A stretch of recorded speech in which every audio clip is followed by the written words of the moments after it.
Second time student জীবনে প্রত্যেকটা সেক্টরে পরবর্তীতে যদি একবার একটা ইউনিভার্সিটিতে ভালো জায়গায় চলে যেতে পারে, তার পরবর্তীতে আর কোনো মেন্টরশিপ দরকার হয় না, নিজেই তার মেন্টর। জীবনে অনেক লাঞ্ছনা বঞ্চনার শিকার, পারিবারিক ভাবে অনেক মানুষ বিভিন্ন ভাবে, তাদের যখন প্রথমবার চান্স হয় না তখন মানুষ তাদেরকে ছোট করে দেখে, ছি করে। যদি একটা স্টুডেন্ট নিজে বিশ্বাস করে যে আমি পড়বো, আমাকে পারতে হবে, আবার সে সেকেন্ড টাইম, তার না পারার কোনো কারণ নেই। একটা স্টুডেন্ট ফার্স্ট টাইম এসে অনলি 3 মাস আমাদের কাছে পড়ে সে ঢাকা বিশ্ববিদ্যালয়ে চান্স পেয়ে যাবে, তাহলে একটা সেকেন্ড টাইম 1 বছর 2 বছর পড়ে যদি সে রিয়েল স্টুডেন্ট হয়, তার ফেল করার কোনো সুযোগ নেই। আচ্ছা সুফিয়ান স্যার, সেকেন্ড টাইমার যারা আছে, ভর্তি পরীক্ষা যারা সেকেন্ড টাইমার হিসেবে পরীক্ষা অংশগ্রহণ করে, তাদের আসলে অপরচুনিটিস গুলো কি কি?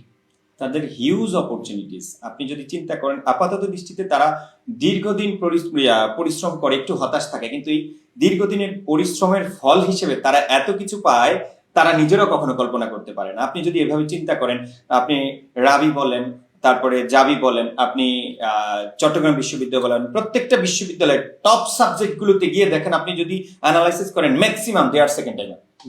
এটা একটা অপরচুনিটি বলা যায়। আর একটা অপরচুনিটি হলো, তারা এই যে দীর্ঘদিন পরিশ্রমের ফলে তারা প্রত্যেকটা সাবজেক্ট খুঁটিয়ে খুঁটিয়ে বুঝে এবং ইংলিশ ভোকাবুলারি ভালো পারে, ইংলিশ ভালো পড়াশোনা পারে।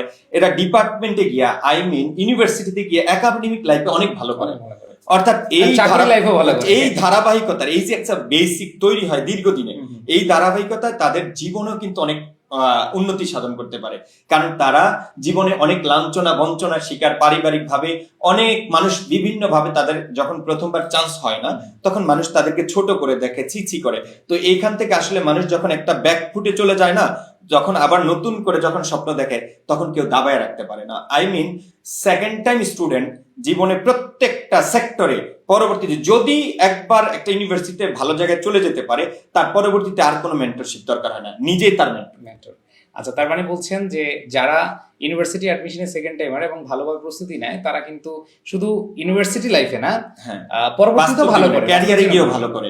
কিন্তু এখানে যদি চান্স না পায়, আচ্ছা যদি চান্স না পায়, সেক্ষেত্রে আমি বলবো আসলে আমরা প্রত্যেকটা জায়গা থেকে নিজের বেস্ট ওয়েটা, ইফোর্টটা যদি দেই, চান্স না পাওয়ার সুযোগ নাই।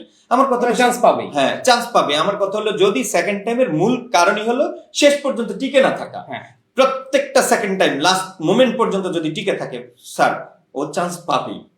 আমার দৃষ্টিতে যদি একটা স্টুডেন্ট নিজে বিশ্বাস করে যে আমি পড়বো, আমাকে পারতে হবে, আবার সে সেকেন্ড টাইম, তার না পারার কোনো কারণ নেই। একটা স্টুডেন্ট ফার্স্ট টাইম এসে অনলি 3 মাস আমাদের কাছে পড়ে সে ঢাকা বিশ্ববিদ্যালয়ে চান্স পেয়ে যাবে, তাহলে একটা সেকেন্ড টাইম 1 বছর 2 বছর পড়ে যদি সে রিয়েল স্টুডেন্ট হয়, তার ফেল করার কোনো সুযোগ নেই। আর দুই একটা ইন কেস অফ, আমি যদি দুই একটার ক্ষেত্রে যদি বলি, কেউ যদি ফেল করে, তাও এই যে শিক্ষা দীর্ঘদিনের, এর যেখানেই পড়ুক, প্রাইভেটে পড়ুক, অন্য জায়গায় পড়ুক, বিদেশ চলে যাক, ও এর ক্যারিয়ারে ভালো করবে।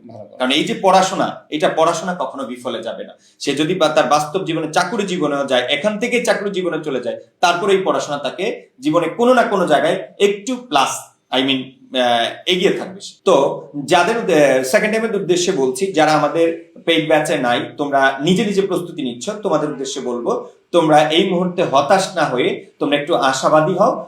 তোমাদের জন্য আমাদের সেকেন্ড টাইম অপটিমিস্টিক ব্যাচ 2, তোমরা আমাদের এই ব্যাচে ভর্তি হও। ইনশাআল্লাহ তোমাদের লাস্ট দিন পর্যন্ত আমরা তোমাদেরকে ভালো পড়ানোর পাশাপাশি তোমাকে ইন্সপিরেশন দিয়ে, তোমাকে পুশ আপ করে, তোমার প্রস্তুতিটাকে স্ট্রং করে দেবে ইনশাআল্লাহ। এর ধারাবাহিকভাবে তোমরা সফল হবে স্যার। ওকে, সো সুফিয়ান ভাই তো বললো আমাদের সেকেন্ড টাইম অপটিমিস্টিক ব্যাচ 2 চালু হচ্ছে। সো সেখানে একবার বেসিক থেকে, বিশেষ করে আমাদের ফাউন্ডেশন কোর্সটাও একবার তোমরা ফ্রি পাচ্ছ, সবগুলো ফ্রিতে পাচ্ছ। সো তোমরা যারা দ্বিধাদ্বন্দ্বে আছো, কোনো দ্বিধাদ্বন্দ্বে থাকার দরকার নেই। আমরা সেকেন্ড টাইমারদের জন্য বেস্ট ইফোর্ট দিয়ে থাকি বরাবরের মতো। 1 আমরা শেষ করেছি এবং 1-এর রাবি চবি গুচ্ছের সাথেও তোমাদের সাথে দেখা হচ্ছে ইনশাল্লাহ। অপটিমিস্টিক ব্যাচ 2-তে তোমরা যারা এখনো এনরোল করোনি, দ্রুত এনরোল করে নাও। দেখা হচ্ছে ক্লাসরুমে।